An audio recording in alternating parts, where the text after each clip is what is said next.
प्राण प्रतिष्ठा पर रामलालांको आखि और हस देखी आश्चर्य अयोध्यावासी काहींकि हसुचंती रामलाला काहींकि प्रत्येक दिन रूप बदलाउछंती अयोध्यारे प्रभु श्रीराम।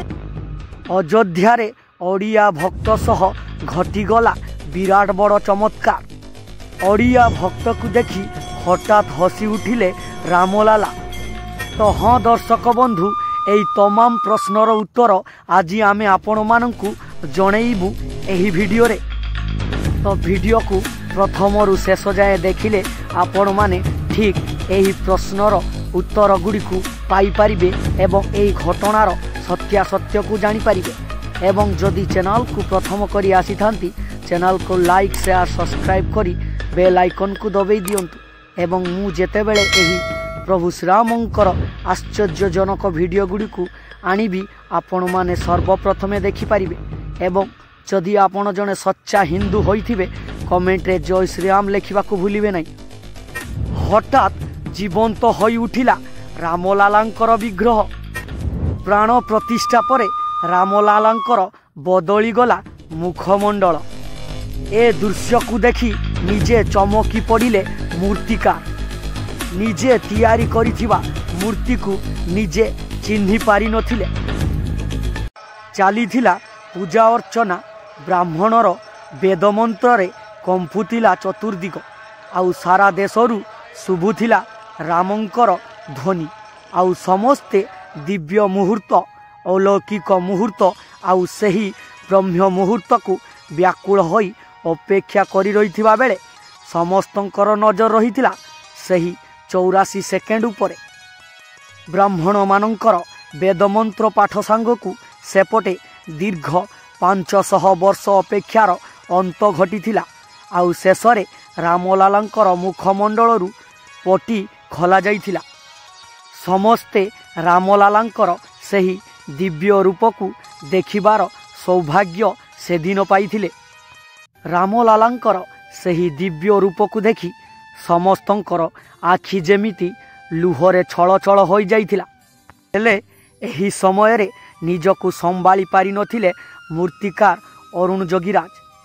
से निज आखि को एहा विश्वास करि पारि नथिले। से मने मने भाबिथिले कि ए केमिति संभव। रामलालांकर सही दिव्य मूर्ति को से अनाई रहिथिले से दिन। आउ मने मने प्रश्न करिथिले जे ए सबु केमिति संभव जेउटी 7 मास धरी मु विग्रह को निर्माण कली। विग्रह गर्भगृह रे स्थापित हेबा पूर्वरु एवं स्थापित हेबा 10 दिन जाए बीतिलाणी। हेले प्राण प्रतिष्ठा परे रामलालांकर चाहाणी आकृति मुखर भावरे एमिति परिवर्तन केमिति होई परिला। तो हाँ दर्शक बंधु, प्राण प्रतिष्ठा परे बदली जाइछंती बाल श्रीराम। पथर रे प्राण संचार परे बदली जाइछि प्रभु श्री रामलालांकर मुखमंडल। बदली जाइछि सौंदर्य, बदली जाइछि रूपक्रांति। परिवर्तन एमिति होइछि जे जिए से मूर्ति को दीर्घ 7 मास धरी निर्माण करथिले खुद सेही से मूर्ति को चिन्हि पारु नाहंती।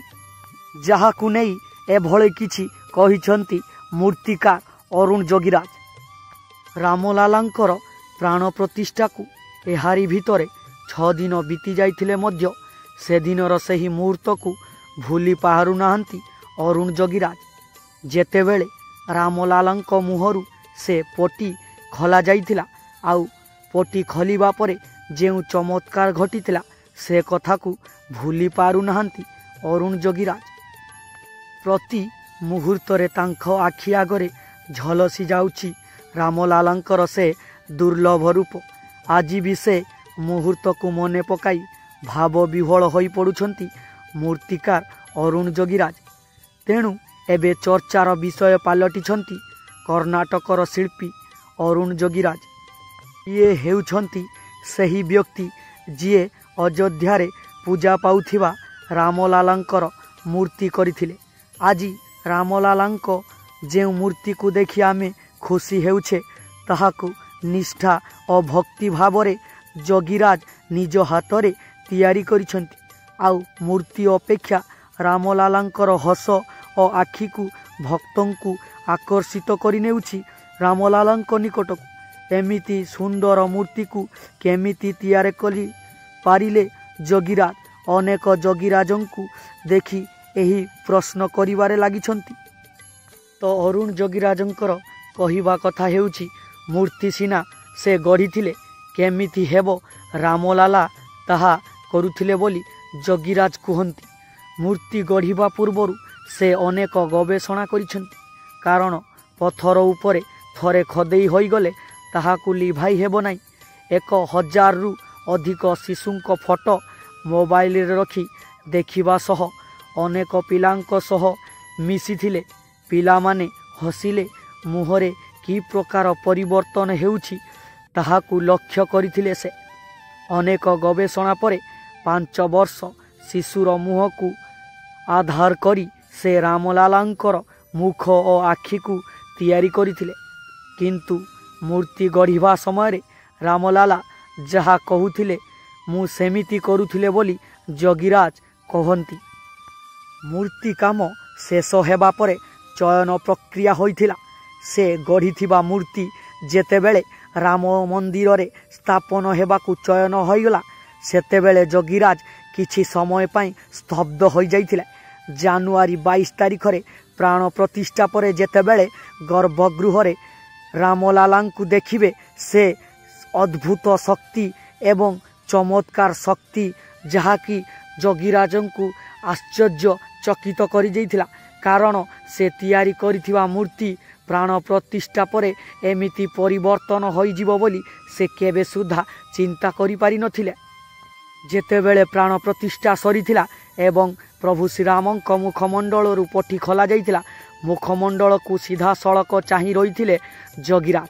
ଯାହାକୁ ଗଢ଼ିଥିଲେ ସେ ଗର୍ଭଗୃହରେ ଚଳନ୍ତି ପ୍ରତିମା ଭଳି ଚାଲୁଥିବା ଏବଂ ବସିଥିବାର ବେଳ ଯୋଗୀରାଜଙ୍କ ଆଖିରେ ଲୁହରେ ଭରି ଯାଇଥିଲା ଏବଂ ପ୍ରଭୁ ଶ୍ରୀରାମଙ୍କୁ ଅନ୍ତରର ସହିତ ପ୍ରାର୍ଥନା କରି ପ୍ରଭୁ ଶ୍ରୀରାମଙ୍କର ଆଜ୍ଞାରେ ତାଙ୍କର ମୂର୍ତ୍ତିକୁ ଗଢ଼ିଥିବା ସେହି ଯୋଗୀରାଜଙ୍କର ଭାଗ୍ୟ ଏତେ ସୁଦୃଢ଼ ହୋଇଛି, ଆଜି ସେ ସାରା ଦେଶରେ ପରିଚିତ ହୋଇପାରିଛନ୍ତି ଏବଂ ସୌଭାଗ୍ୟର ବିଷୟ ପାଲଟି ଯାଇଛନ୍ତି। ପ୍ରଭୁ ଶ୍ରୀରାମଙ୍କ ମୂର୍ତ୍ତି ସ୍ଥାପନ କରି ଅଯୋଧ୍ୟାରେ ସାରା ଜୀବନ ତାଙ୍କର ନାମ ଅମର ଅକ୍ଷରେ ଲେଖା ହୋଇ ରହିଯିବ ଯେ ପ୍ରଭୁ ଶ୍ରୀରାମଙ୍କର ମୂର୍ତ୍ତିକୁ ତିଆରି କରିଥିଲେ କର୍ଣ୍ଣାଟକର ସେହି ଯୁବକ ଅରୁଣ ଯୋଗୀରାଜ।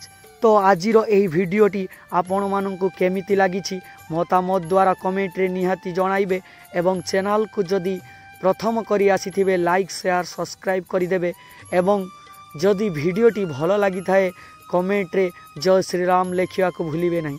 ଜୟ ଶ୍ରୀରାମ।